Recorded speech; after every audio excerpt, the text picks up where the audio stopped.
passou as barreiras e das dificuldades, os limites da vida terminaram para você. E este versículo é importantíssimo, porque havia um projeto nessa terra, havia um projeto de Deus que ainda não havia começado a inicializar, mas o projeto estava lá e Deus protegia o seu projeto.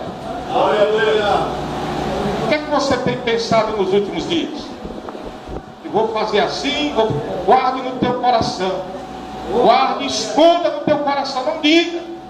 Deixa o Espírito Santo pairar por cima do teu coração, guardando teus planos, porque tem um tempo certo de Deus agir. A Bíblia diz que ninguém sabia o que ele ia fazer. A terra era sem forma, ninguém sabia o que era, e vazia, não tinha nada. Mas o Espírito de Deus pairava, guardava, delimitava. Aquilo era de Deus, nada poderia tocar. Se nós observarmos a Bíblia, o inimigo de nossa alma já tinha sido derrotado no céu e estava nas regiões celestiais. Não poderia descer ali.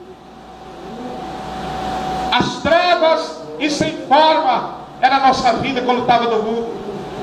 Não havia forma daquilo que Deus criou. O homem, para louvar o seu nome, vivia no pecado, na destruição, nas trevas. Mas Deus nunca te abandonou, porque o Espírito dele paira sobre nossas vidas. Nós temos que compreender, irmão, que nós estamos em fase de um processo da perfeição. Nós vamos chegar lá no dia que tornarmos a estrutura do varão perfeito. Estaremos diante de Deus como Ele quer.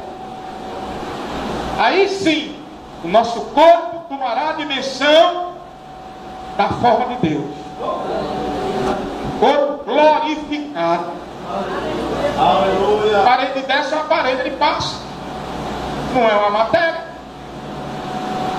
Mas a Bíblia diz que o importante disso é que o Espírito está sempre ali. E a gente lendo a Bíblia, o Espírito se manifesta de muitas formas, como fogo, como água, como vento. O Espírito está ali. Às vezes você precisa de fogo para continuar. Às vezes o Espírito Santo como fogo de vida para lhe dar ação, para lhe dar saúde, para vencer as adversidades. Às vezes eu preciso da saúde, a forma de andar alegre. O Espírito dá a forma de você andar alegre. Mas Deus, o que é que está faltando para ele começar a trabalhar na minha vida? Eu me tornar um crente real, não um crente teórico, um crente na igreja, mas um crente que louva, que chora e que chama o Senhor, e Ele está perto para resolver o problema. Existe isso? Existe. Vamos lá no livro do Evangelho. Vamos passar para cá e ver como é que Deus age nas vidas das pessoas. Há um homem chamado Zaqueu, no capítulo 19 do livro de Lucas. Conhecido, mas tem missões. Capítulo 19. E tendo Jesus entrado em Jericó, ia passando, e eis que havia ali um homem chamado Zaqueu, e ele era um chefe dos publicanos, e era rico, e procurava ver quem era Jesus, e não podia por causa da sua pequena estatura. Amém? Mas a Bíblia diz que ele buscava conhecer a Jesus. Quando a gente procura conhecer uma pessoa, a gente quer ir no íntimo daquela pessoa. Quer saber o dia a dia dele, quer saber o trabalho dele, quer saber como é que ele se alegra, qual é a personalidade dele. Ele queria conhecer a Jesus. E a Bíblia nos diz que só podemos conhecer o caráter de Jesus por ela mesma, pela palavra. Por isso a Bíblia nos leva ao devocional, ao culto racional. Nós temos que não ter culto aqui na igreja, não. É o culto em casa, é o culto dentro do ônibus, é o culto andando na rua, é o culto quando estamos resolvendo algum problema, Jesus na frente, nosso culto, estamos confiando que vai dar certo, porque tu está no negócio, que tem o Espírito paira sobre minha vida, e o mal não pode ter acesso naquilo que é meu. Que Deus demonstra que tudo foi bem projetado, bem organizado. Nada passou à frente de nada. A Bíblia diz que temos que andar no pasto dado.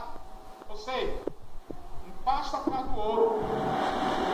Uma história só pode ser contada como um processo. Ela não pode ultrapassar a minha fase de criança, minha fase de adolescente, minha fase de jovem. E muita gente não entende isso dentro da igreja. Que acontece isso bem pertinho da gente. Criança, adolescente, jovem, senhor, obreiros. Nós estamos ouvindo nesses últimos tempos, não é porque tem que surgir gente nova, não. Tem que surgir gente crente, salva, liberta, para continuar fazendo a obra. Nós não podemos expulsar Daniel com 80 ou quase 100 anos, tendo revelações de trabalho, porque tinha. Mas a Bíblia diz que precisamos ter nosso dia um atrás do outro, sem se preocupar que amanhã vai chegar. O importante é que hoje eu ainda estou com Jesus e pretendo continuar com Ele até a consumação do século, que eu estarei livre do pecado e entrarei pelas portas das mansões celestiais. Zaqueu estava lá e queria ver Jesus. E havia muita dificuldade. Para você ver Jesus, tem muita dificuldade. A primeira dela é dentro de casa. Nem todo mundo é convertido dentro de casa.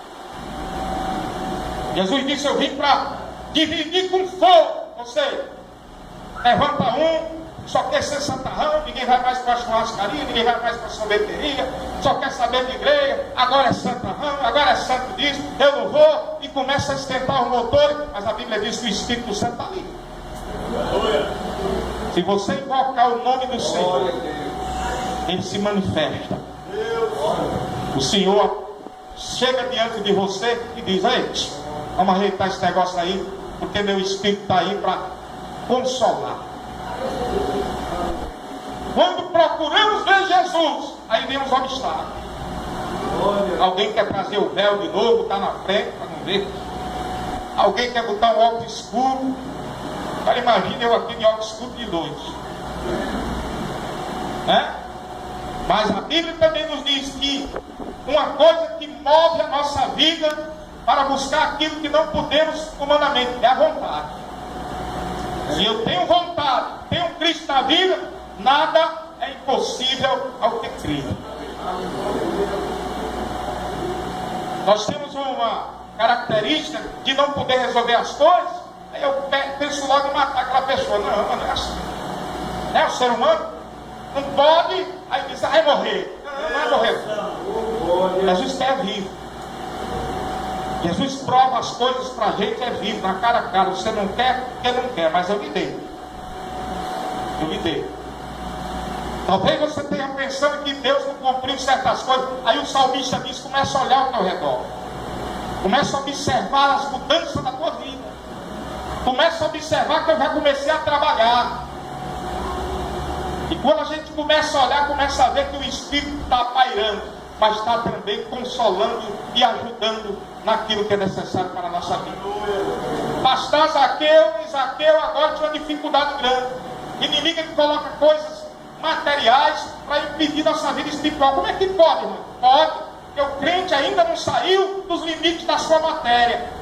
Ele ainda está com as mentes materiais, querendo resolver problema espiritual. A Bíblia diz que invoque, grite, ore, chame. Ele não precisava subir na alta, Bíblia. Só era invocar: Jesus, filho de Davi. Foi o que o cego fez. Tem compaixão de mim. Jesus parou e disse: vem cá, chama o cego aqui. Mas aquele não tinha esse entendimento, teve que subir, teve que ver subir. E a Bíblia nos diz que a primeira lição que recebemos dele é que devemos olhar para Cristo como o primeiro passo de vencer as nossas adversidades. Ele subiu naquela árvore, ficou vendo Jesus daquele. Eu pensei que era diferente, era mais alto. Eu pensei que ele tinha os cabelos assim, o assado. Mas Jesus está lá. E o que ele falava no coração, Jesus entendia do dele. Mais uma lição. Tudo que você pensa, fala no seu coração, Ele sabe. Ele entende. Aquilo que você não pode expressar no seu coração, nem nos seus lábios, da forma, através do choro, também ele entende através do gemido e da espremido do Espírito que está em você, ao qual ele deu para fazer esse intercâmbio.